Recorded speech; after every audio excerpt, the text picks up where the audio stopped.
দেখো, আমার ভাইয়ের রক্তে রাঙানো 21শে ফেব্রুয়ারি আমি কি ভুলিতে পারি।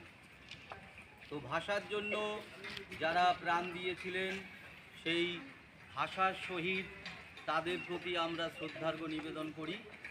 যেমন 1952 সালে 144 ধারা অতিক্রম করে সেই দিনকে ঢাকা বিশ্ববিদ্যালয়ের সম্মুখে অগণিত ছাত্রছাত্রী বাংলা ভাষাকে নিজের মাতৃভাষা হিসাবে রাখবার জন্য তারা যে গুলির সম্মুখে হয়েছিলেন, তাদের মধ্যে ছিলেন সেই ঢাকার রাজপথে সালাম, জব্বার, রফি, শফিক থেকে শুরু করে অনেক অগণিত ভাষা শহীদ, যারা সেই দিনকে ওই 144 ধারা অতিক্রম করে যখন এগিয়ে যাচ্ছিলেন আন্দোলন নিয়ে, সেই মুহূর্তে গুলির আঘাতে তারা মারা গিয়েছিলেন। তাদেরকে শ্রদ্ধা জানাই। আমরা জানি ভাষাভাষী অনেক মানুষ যারা আছেন, দেখো কতগুলো ভাষার মানুষ আছে, সেইগুলো একটু সংক্ষেপে এদিকে আমার দিকে তাকাও। সেই ভাষাভাষী মানুষ যেমন আছেন, যেমন তোমরা যে এলাকায় বাস করো, তোমরা অধিকাংশ নমশূদ্র, মুসলিম আছে কিছু, তো তাদের যেমন তোমাদের ভাষা যেমন একরকম, আবার আঞ্চলিক ভাষাভাষী অত্যন্ত প্রত্যন্ত গ্রামে আদিবাসী বীরভূম বাঁকুড়া যারা আছেন, তাদের ভাষা একরকম। সেইখানে তারা এমনভাবে কথা বলে, তেমন দিন কবে আসবে গ, যখন গরুর বাহনে চড়ি আকাশে যেতে যেতে মালক কি শুধাবেন, ওদিকে ওটা কি দেশ গ। তাদের যে এই বাংলা ভাষারই একটা অংশ। আবার রবি ঠাকুরকে তোমরা পেয়েছো, রবি ঠাকুরের যে নরম ভাষা, যে কোমল ভাষা আমরা শিখি, নামতার মতিবিল বহুদূর জল, হাঁসগুলো ভেসে যায় করে কোলাহল। এই যে ছন্দময় রবীন্দ্রনাথ ঠাকুর যে ভাষার জিনিসগুলো দিয়েছেন, সবই বাংলা ভাষা। আবার সুকুমার রায়ের তোমাদের পাঠ্যপুস্তকে আছে, একটু ভালো করে শোনো, পাঠ্যপুস্তকে আছে সেখানে শব্দকল্প দ্রুম, বাংলা ভাষার ক্ষেত্রে সেখানে তিনি কিভাবে ব্যবহার করেছেন। ফাঁস ফাঁস দ্রুম দ্রাম, শুনে লাগে খটকা, ফুল ফোটে তাই বলো আমি ভাবি পটকা।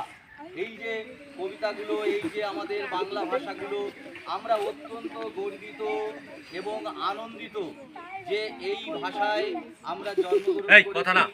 আমাদের মাতৃভাষাতে আমরা কথা বলি, আমরা বাংলা ভাষাতে কথা বলি। তোমরা জানলে অবাক হয়ে যাবে, বিশ্বের মধ্যে আমাদের বাংলা ভাষা, বিশ্বের মধ্যে আমাদের বাংলা ভাষা 6ষ্ঠ স্থানে আছে। এবং তোমরা আরও অবাক হবে, আমেরিকা থেকে শুরু করে ব্রিটেন থেকে শুরু করে সেখানে বাংলা ভাষায় নিয়মিত চর্চা হয়। আরও জানলে অবাক হয়ে যাবে যে আমাদের হিন্দু ধর্ম, সনাতন ধর্ম, বিভিন্ন মঠ, ইস্কন, বিভিন্ন বিদেশে সেই বাংলা ভাষায় সেইগুলো তারা ধর্মগ্রহণ করেছেন। তো এই ভাষার জন্য শহীদ হয়েছিলেন সালাম, বরকত, শফিক, জব্বার। কেন হয়েছিলেন? তখন তোমরা জানো যে ভারতবর্ষ একসাথে ছিল, পাকিস্তান, বাংলাদেশ, ভারতবর্ষ একসাথে ছিল। সেই সময় যখন ভাগ হয়ে গেল 1947 সালে, পাকিস্তান বাংলাদেশের সঙ্গে চলে গেল। পাকিস্তানের ভাষা ছিল উর্দু ভাষা। তো পাকিস্তানের যিনি ছিলেন তিনি হলেন মোহাম্মদ আলী জিন্নাহ। তিনি ঘোষণা করলেন যে বাংলা ভাষায় কথা বলা যাবে না। এবার তোমাকে যদি বাংলা ভাষায় কথা বলতে না বলা হয়, যদি ইংরেজি ভাষায় বলতে, তুমি কি পারবে? পারবে না। তাহলে সেই জন্য আন্দোলন শুরু হয়ে গেল, ঢাকার রাজপথ দিয়ে শুরু হয়ে গেল। সবাই আন্দোলন করতে লাগলেন যে এটা হবে না, আমরা বাঙালি, আমরা বাংলা ভাষায় কথা বলবো। সেই আন্দোলন তুখর থেকে হতে লাগলো। তারপরে আবার খাজা নাজিমুদ্দিন, তিনি আবার যখন পাকিস্তানের প্রেসিডেন্ট হলেন, তিনি আবার ঘোষণা করলেন এ হবে না, উর্দু ভাষাই হবে। যাই হোক, সেই ঘাত প্রতিঘাতে অনেক ইতিহাস তোমরা জানবে। ঘাত প্রতিঘাতে তারপরে আমাদের শহীদের রক্তে এই ভাষাটা আমরা পেয়েছি, আমাদের মাতৃভাষা, আমাদের বাংলা ভাষা। আমরা বাংলা ভাষায় মা মা বলে ডাকি। তো এই ভাষার প্রতি শ্রদ্ধা দিতে হবে, নিবেদন করতে হবে। এবং শ্রদ্ধা নিবেদন করবার জন্য তোমাদের যে পড়াশুনো, সেই পড়াশুনোগুলো সঠিক করে করতে হবে। কারণ হলো আমাদের পাঠ্যপুস্তক সব বাংলা ভাষায় লেখা, ইংরেজি বাদ দিয়ে। অতএব বাংলা ভাষাটাকে সুন্দর করে বাংলা ভাষাটাকে শিখতে হবে।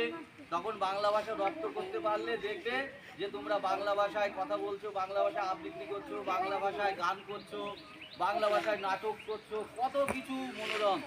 তো সেই জন্য তোমরা প্রত্যেকেই বিদ্যালয়ে আসবে। এই মহান 21শে ফেব্রুয়ারি ভাষা দিবসে সবাই শপথ করো, প্রত্যেকদিন বিদ্যালয়ে আসবে, ভাষা শিখবে, বাংলা ভাষা শিখবে, পাঠ যে যা দেওয়া হচ্ছে সেইগুলো শিখবে এবং এই ভাষাকে নিজের মতো করে গড়ে তোলার চেষ্টা করবে। তো সেই জন্য আজকে একটা কথাই মনে পড়ে যায়, সকলকে শ্রদ্ধা জানিয়ে আর ওই মহান শহীদদের প্রতি শ্রদ্ধা জানিয়ে, তাদের প্রতি শ্রদ্ধা জানিয়ে আমি শেষ করব একটি লাইন বলে। যদিও আমি গান করি না, তবুও সেইটা সবাই জানে। আমার ভাইয়ের রক্তে রাঙানো 21শে ফেব্রুয়ারি আমি কি ভুলিতে পারি। আমার ভাইয়ের রক্তে রাঙানো 21শে ফেব্রুয়ারি আমি কি ভুলিতে পারি।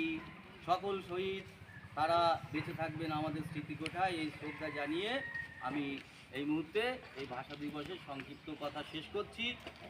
সকলকে ধন্যবাদ।